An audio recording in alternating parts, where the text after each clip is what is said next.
Hi there, this is another video. This is Amass Games and Simon Lavender. This is Seven Wonders. Now on Board Game Geek, every month since it's come out pretty much, this is always in the top 10, probably about, not normally making the top 5, but 6 or 7 of the most played games every month.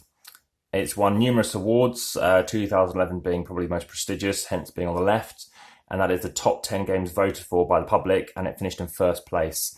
So this is a Repos production game. They've made a number of other games. This is probably their sort of best known one, won 30 international awards.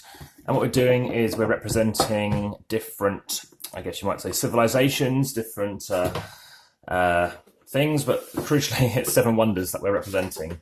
So it comes with some good handy rule books to do with certain symbols, which will be useful for some things. This version, which will be included in the weight, includes Seven Wonders pack. This includes other stuff such as Stonehenge and other such not. So things in addition to the base stuff. A game called Catan, I have yet to actually show you a review of that one yet. That involves Catan as a board that you can play with. So you can do that. There are some other things that are available too. And you can sort of randomly divvy out who gets one of these things. The A side is sort of meant to be slightly easier. You have the B side as well. You can see there's more things to that sort of wonder. Some more things to try and do. But as an example, let's just use Giza. Let's try something different. Let's try, say, this one. Okay, so let me just chuck the rest away. It's a 2 to 7 player game, but they never recommend playing it as a 2. There's a game called Seven Wonders Duel, which is also up there in the most played games, literally alongside it. And there's a massive sort of potential debate as to what's better. I think in a way I kind of like the interaction in this one, even though I think Duel has huge amounts of fans, and as 2-player games go, it's highly rated. So the game starts with all these different cards, nicely, neatly sorted. I recommend elasticating those; they don't fly everywhere. And it'll proceed as I'll be about to show you. It comes with a score pad, and that's important to show you at the beginning to explain to people what you can do. You also start with one of these. So basically, this is kind of telling you, randomly which thing you start off with. It's a bit excessive for the game, and that's crucially the thing to be aware of. So let me just chuck the rest away. There are some other cards in here too that are sort of extra cards that we got in the kind of promo thing.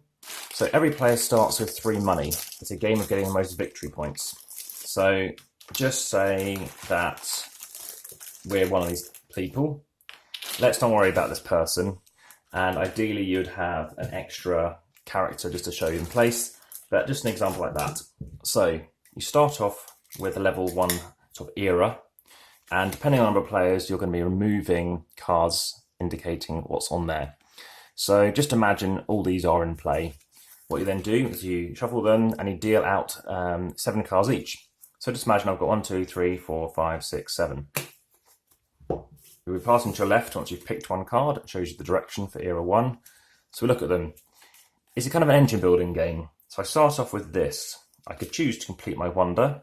If I complete it, I need 2 stone, or let's call it stone. If I get 2 stone, then on my next turn I can chuck a card, or whenever I wish to, underneath, and I've got 3 victory points at the end. This is more useful because then I'm getting a free resource of my choice, which I could use to then power this or whatnot. Now this person has stone, but you'll see what I mean. So there are various options in the game. I'll just explain how scoring works. Let me just show you a blank one. So you can score based on military. In the first era, so this is military here, you'll score 1 victory point for somebody to your left and right, which is why it's good in more than 2, to then get 1 victory point in that first era. If they are not equal, if it's equal, you won't get anything each. But if they're below you, they'll get -1. So in the first era, you get -1 each. Era 2 and 3, you also get -1 each for each one you're below. But if you win in era 3 and 3 and in 2 and 3, you'll get 3 victory points and 5 victory points respectively. So of course you need different things to complete them. You can never have 2 of the same building. This one, you need 1 coin. Lets you give whatever you want of those 2 things. And here, straight up, just wood. See, wood we don't necessarily need, but they might want it, so we could take it, sort of having it. This is science. I'll come on to that in a second. I need just straight up victory points and slightly more with something which, again, they could get quite easily. So that was military. Coins left over. You start off some cash. 3-1 gives you a victory point, and there's also work towards tie breaks as well, which could happen. Now, additionally to this, you can choose to say, well, I really do need some cash. For example, some of these cards need it. You can just ditch a card into the middle, and you'll get some cash that way. So you get 3. If I want to use someone's clay, I need to give them 2 coins. There are some cards, market cards, which give you the ability to get somebody else's thing for 1 card. I'll show you them in a second. You'll then at the end be scoring if you've got any victory points based on monuments. At the end, you'll score based on how many of these leadership cards you have, the blue ones. The market cards I talked about going either side. Some of them give you victory points, such as anybody next to you gets, I don't know, having any grey cards. That's a benefit. You have purple, which are guild. They come in round 3. I'll explain in a moment. And green is science. Now, science can be powerful, so you might want to stop people. It's more of a set collecting thing. So this is worth 1 victory point. Now, if you happen to have a different one, then it works differently. So there are 3 different types of science. I'll just show you what they look like. You have the cog over here, this kind of sprocket thing, and finally you've got this kind of compass protractor thing. So you score them individually, squared. So 1 squared is 1, 1 squared is 1, 1 squared is 1. Plus, a complete set is worth 7. So it's 7 points plus 1 plus 1 plus 1 is 10. There's something in the guidebook which shows you that is worth more. It's 7 plus 1 plus 1 plus 2 squared, which is 4. So 4, 5, 6, that's 13. Okay, so there's different ways of doing things. And that can ramp up. You can get over 30 points on science, which is why you might want to do that. But as an example, let's just sort of see how things go on. Yellow cards, let me just show you. So if this person had this, they can buy to the person to their right for 1 fewer if they've got, say, a building there, a brown kind of structure. So a lumberyard in this instance. Now, sometimes these buildings kind of work together. If you have a workshop, you can now build a laboratory or archery place or archery range for nothing. Normally you have to pay stuff or have something to get them there. But in this instance, you can get them free from the deck if you get it on your turn. So that's how the game progresses. These are, again, these grey cards. So I start off with something here that's useful for this. So imagine I had this my first turn. It could be useful, but you must complete them in order. So probably the best thing to work on is maybe trying to get some clay. So you've got to choose the 7 cards that you have. Let's say I had this one. I pay 1 coin, this goes into the bank or to the centre for now. And now I've got this. You just tuck it under the leftmost area, because that's kind of where you could be collecting loads of these different resources, and it's clear to see what you have. There's nothing here to show that you're obscuring anything that gets it for free. In terms of where you place the other stuff, blue, a good place to stick them over here. Military up the top, seems to be quite a standard thing. Yellow to the side and grey next to them, and then green somewhere quite close as well. So a little area around you, just overlapping the cards. So another green would go, say, here, and then you're able to see what you have. Remember, you can't have 2 of the same thing. So I've now got one of these. Now, on my next turn, you're choosing a card at the same time and looking at it face down and say 3, 2, 1, reveal. You'll then be passing everything else to your left. In this instance, I'd be revealing that nothing, because actually I just want to chuck them.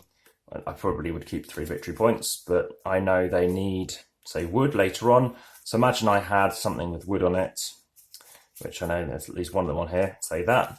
I go, boof, I'm not showing it, I'm going to spend it to do this. So I gave them 2, choose their wood, because it's next to me. I've already got 1 wood, so I've got 1, 2, completes that. And now I'm trying to work on this one, which is good because I've got different things. So whilst I'm getting 7 victory points and I'm nothing for this one, there are other benefits because nearly every card, especially on later rounds, is going to have something to do with probably one of those things. So that will be round 1. Then we do the military. We're tied. Oh no, I'm saying winning. So then I would take 1 victory point and they would take -1. So over here, imagining we're even. But of course, as soon as somebody takes that lead, they're like, oh, do I bother going for military or do I choose to hold off because I want them to spend a lot of military? The downside is you spend lots of military and you both kind of, it's a race to the bottom. And then the winner is probably somebody who didn't even go for military, probably science. It's round 2. Things are costing a bit more. 2 items, maybe 3. And what you're looking to do is then, of course, military is now worth 2. In era 3, that's worth 3. Some of these different symbols are coming up. I've already got 1, but maybe people want them, because suddenly, if you want to get some of these things out, you're going to need certain symbols. Finally, this is going to go anti-clockwise or counterclockwise if you live in, let's say, the States. So then that happens again. So again, you could be getting a military card first and outdoing them. But of course, round 3 could change again. So military is then awarded. And the final round, depending on the number of players, you can have guild cards. So I tend to put all the guild cards to the side and then just randomly choose 4 of the 10, depending on the number of players.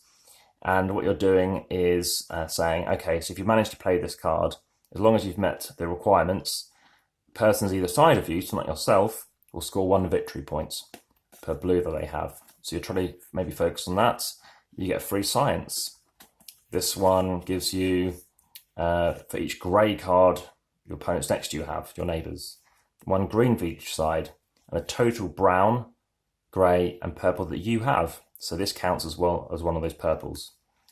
This one is for each negative either side. So if you're very strong on military, you're going to get a victory point there.